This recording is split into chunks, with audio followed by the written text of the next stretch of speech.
एक container ship अरब सागर से होते हुए मुंबई के तट पर पहुंचता है। इस कंटेनर में भरा है 2000 करोड़ रुपए की हेरोइन, कोकीन और सिंथेटिक ड्रग्स। पुलिस को इसकी भनक तक नहीं लगती। बंदरगाह से ड्रग्स सीधे देश के अलग अलग स्टेट्स में सप्लाई कर दी जाती है। स्कूल, कॉलेज, पब्स और हाई प्रोफाइल पार्टीज तक ये ड्रग्स बिना किसी रुकावट के पहुंच जाती है। अब सवाल उठता है कि इतना बड़ा नेटवर्क कौन चला रहा है? इंडिया में ड्रग्स कैसे इतनी आसानी से मिल जाती है? सरकार और पुलिस क्या कर रही है? यह सब कुछ जानते हुए भी चुप है। वीडियो को अंत तक देखिए, क्योंकि इस वीडियो में हम इन सवालों की गहराई में जाएंगे और जानेंगे कि ड्रग्स सिर्फ एक लत नहीं बल्कि एक वेल ऑर्गेनाइज्ड क्राइम है जिसमें कई बड़े चेहरे शामिल हैं। Delhi police has seized over 500 through bureaus issued a note.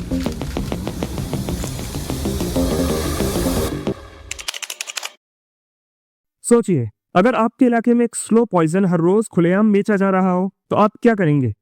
RAS report के अनुसार इंडिया में ड्रग एडिक्ट्स की एवरेज उम्र सिर्फ 23 से 35 साल है। इंडिया में जो लोग नशे के शिकार हैं उनमें से 21% अनपढ़ हैं, जिन्हें सही गलत की पूरी समझ नहीं है, जागरूकता की कमी है, इसलिए उन्हें आसानी से बहकाया जा सकता है। 29% बेरोजगार हैं, जिन्हें रोजगार का टेंशन और आर्थिक तंगी नशे की ओर धकेलती है, क्योंकि उन्हें इससे बचने का यही रास्ता दिखता है। 26% बेघर हैं, जो सड़कों पर जीने की कठिनाइयों से बचने के लिए नशे का सहारा लेते हैं ताकि भूख और दर्द को भुला सकें। ये सिर्फ आंकड़े नहीं है, ये एक भयंकर रियलिटी है। दिल्ली, मुंबई, चेन्नई, कोलकाता और नॉर्थ ईस्ट के शहरों में नशे का प्रचलन सबसे ज्यादा है। अब सवाल यह है कि ये लोग नशे में फंसते ही क्यों हैं? एग्जाम का टेंशन, करियर की चिंता और फैमिली प्रेशर। 15% युवा मेंटल हेल्थ इश्यूज की वजह से नशे की ओर जाते हैं। बस एक बार ट्राई कर ले, स्ट्रेस कम हो जाएगा। ड्रग्स लेने से फोकस बढ़ता है। यही सबसे बड़ा झूठ है जो स्टूडेंट्स को इस जाल में धकेल देता है। फिर आता है बॉलीवुड और म्यूजिक का असर। सोचिए, एक 15-16 साल का बच्चा जो हर दिन इंस्टाग्राम, म्यूजिक वीडियो और वेब सीरीज देख रहा है और उसे बार बार यही दिखाया जा रहा है कि ड्रग्स लेना कूल है। क्या ये चीजें युवाओं को ड्रग्स की तरफ धकेलने के लिए काफी नहीं है? इंडिया में ड्रग्स की सप्लाई करने वाले सबसे बड़े international network golden crescent, Pakistan, Afghanistan और ईरान। ये दुनिया के सबसे बड़े हीरोइन प्रोड्यूसर्स में से एक है। दुनिया की 80% हीरोइन अफगानिस्तान से आती है। ईरान से होकर ड्रग्स मिडिल ईस्ट और यूरोप तक पहुंचाई जाती है। पाकिस्तान स्मगलिंग का सबसे बड़ा रास्ता, जहां से ये हीरोइन पंजाब और दिल्ली में पहुंचती है। पंजाब में इसका सबसे ज्यादा असर है, जहां युवा तेजी से नशे की चपेट में आ रहे हैं। Golden triangle, Myanmar, Laos, Thailand. ये इलाके सिंथेटिक ड्रग्स, याबा, MDMA का सबसे बड़ा गढ़ है। म्यांमार की पहाड़ियों में मेथाम्फेटामाइन और हेरोइन प्रोड्यूस होते हैं। लाओस और थाईलैंड स्मगलिंग के मेन रास्ते, जहां से ये ड्रग्स पूरे साउथ एशिया में फैलती है। म्यांमार से सिंथेटिक ड्रग्स बांग्लादेश के जरिए इंडिया में घुसती है। नॉर्थ ईस्ट के स्टेट्स मिजोरम, मणिपुर, नागालैंड में इसका सबसे ज्यादा असर देखा जा रहा है। ये सिर्फ ड्रग्स की सप्लाई नहीं बल्कि पूरे समाज को खोखला करने की साजिश है। सिंथेटिक ड्रग माफिया, चीन, यूरोप और मेक्सिको। ये देश सिंथेटिक ड्रग्स यानी LSD, केटामाइन और कोकीन के सबसे बड़े प्रोड्यूसर्स और सप्लायर्स हैं। चीन से केमिकल्स सप्लाई होते हैं जिनका इस्तेमाल सिंथेटिक ड्रग्स बनाने में होता है। यूरोप एम्फेटामाइन और कोकीन के मेन स्मगलर हैं। चीन और यूरोप से LSD, केटामाइन और कोकीन तस्करी कर गोवा, मुंबई, चेन्नई लाया जाता है। हाई प्रोफाइल पार्टीज और इवेंट्स में इनका इस्तेमाल तेजी से बढ़ता जा रहा है। बड़ी पार्टियों से लेकर छोटी गलियों तक ये जहर हर जगह फैल रहा है। आखिर इंडिया ही उनका टारगेट क्यों? क्योंकि इंडिया में 65% से ज्यादा आबादी 35 साल से कम उम्र की है और फिर ड्रग माफिया का पुलिस और नेताओं के साथ गठजोड़ भी है।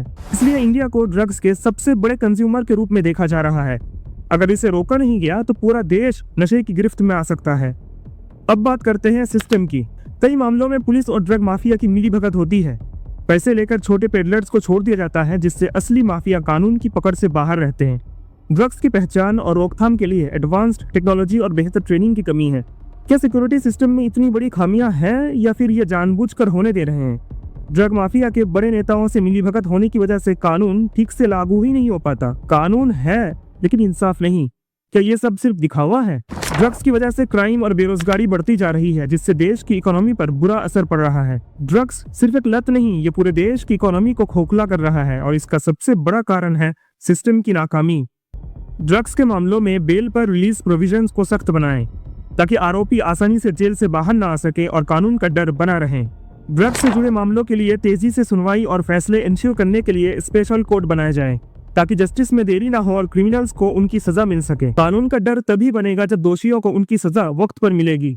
ड्रग्स की स्मगलिंग किसी एक देश की प्रॉब्लम नहीं है, ये इंटरनेशनल नेटवर्क के जरिए फैलती है। इसलिए इंटरपोल और UNODC के साथ मिलकर काम करना जरूरी है। इससे दुनिया भर में ड्रग माफिया की मूवमेंट पर नजर रखी जा सकेगी, इंफॉर्मेशन का एक्सचेंज होगा और बड़े स्मगलिंग गैंग्स पर एक साथ स्ट्राइक किया जा सकेगा। ड्रग्स की स्मगलिंग अक्सर बॉर्डर इलाकों से होती है, जहां पर ह्यूमन सर्विलियंस मुश्किल होती है।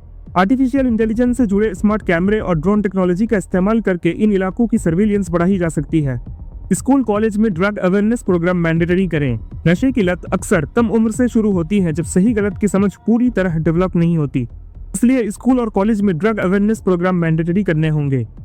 एक्सपर्ट्स द्वारा इंटरेक्टिव सेशंस, इंस्पिरेशनल कहानियां और वीडियो प्रेजेंटेशन के जरिए नशे के खतरों और उसके कॉन्सिक्वेंसेस के बारे में जागरूकता बढ़ाई जा सकती है। जब युवा सच जानेंगे तो वो ड्रग्स से दूर रहने के लिए खुद मजबूत फैसले ले सकेंगे।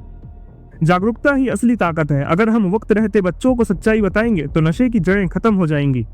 आज युवाओं का मैक्सिमम टाइम सोशल मीडिया पर बीतता है, लेकिन यहीं पर गलत इन्फॉर्मेशन और ड्रग्स को ग्लैमराइज करने वाली चीजें भी फैलाई जाती है।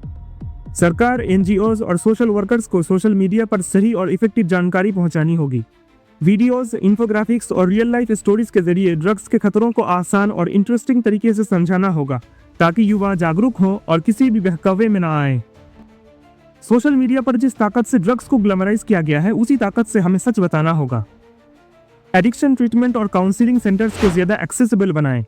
नशे की लत एक गंभीर बीमारी है, लेकिन अक्सर लोग मदद लेने से कतराते हैं या फिर उन्हें सही इलाज और गाइडेंस मिल ही नहीं पाता। इसलिए एडिक्शन ट्रीटमेंट और काउंसलिंग सेंटर्स को ज्यादा एक्सेसिबल बनाना जरूरी है। हर शहर और कस्बे में ऐसे सेंटर्स खोलने होंगे जहां प्राइवेसी बनाए रखते हुए इलाज और काउंसलिंग की सुविधा हो। सरकार और NGOs को मिलकर अवेयरनेस प्रोग्राम चलाने होंगे, ताकि लोग नशे की लत को छुपाने की बजाय उसका इलाज करवाने के लिए इंस्पायर्ड हो। साइकियाट्रिस्ट, काउंसलर्स और सोशल वर्कर्स की ट्रेनिंग पर जोर देना होगा, ताकि वो सिंपैथी और समझदारी से मरीजों की मदद कर सकें। जब इलाज की सुविधा आसानी से और बिना किसी सामाजिक डर के मिलेगी, तभी नशे की लत के खिलाफ असली लड़ाई लड़ी जा सकेगी। अगर आपको ये वीडियो पसंद आया हो तो इसे लाइक कीजिए, और हाँ, हमारे चैनल को सब्सक्राइब करना ना भूलें। मिलते हैं अगली वीडियो में, तब तक के लिए साइनिंग ऑफ।